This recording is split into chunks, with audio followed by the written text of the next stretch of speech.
અમદાવાદથી વાસણા બેરેજમાં એક યુવક ડૂબી ગયો છે તેવા સમાચાર મળી રહ્યા છે। ગંભીર ઘટના બનવા પામી છે। ફાયર બ્રિગેડની ટીમે હાલ તો શોધખોળ શરૂ કરી છે। એક યુવક ડૂબી ગયો છે, વાસણા બેરેજમાં યુવક ડૂબી ગયો છે તેવા સમાચાર મળી રહ્યા છે। અમદાવાદથી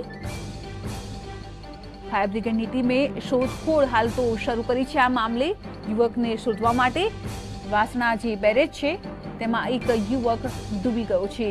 મહત્વની વાત એ છે કે જે રીતે વરસાદ અવિરતપણે વરસી રહ્યો છે તેના કારણે વાસણા બેરેજના દરવાજા ખોલી નાખવામાં આવ્યા હતા અને તેમાં છે તે બેરેજમાં જ એક યુવક ડૂબી ગયો છે। વધુ માહિતી આપશે અમારા સંવાદદાતા કશ્યપ। કશ્યપ, જણાવવા માંગીશું આખરે આ યુવક ડૂબ્યો કેવી રીતે, તે અંગે કોઈ સમાચાર મળી રહ્યા છે આપને?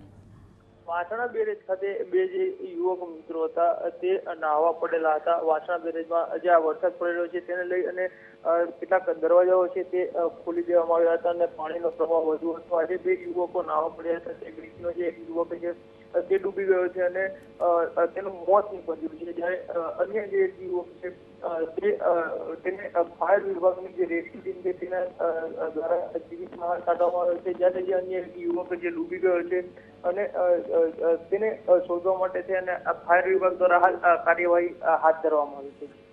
ચોક્કસથી કશ્યપ, યુવકની ઓળખાણ થઈ છે, તેના પરિવારજનો સાથે આપની કોઈ વાતચીત થઈ હોય તેવા કઈ સમાચાર?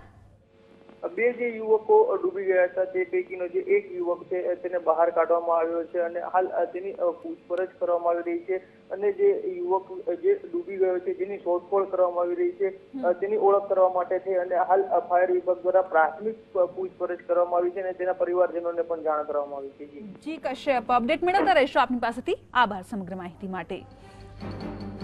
તો અમદાવાદથી સમાચાર મળી રહ્યા છે। વાસણા બેરેજમાં એક યુવક ડૂબી ગયો છે। મહત્વનું છે કે આપણે જણાવી દઈશું કે યુવકો નાહવા પડ્યા હતા તે દરમિયાન એક યુવક ડૂબી ગયો છે। જો કે તે યુવકને શોધવા માટે ફાયર બ્રિગેડની ટીમ અત્યારે તૈનાત કરી દેવામાં આવી છે અને તે યુવકને શોધી રહી છે।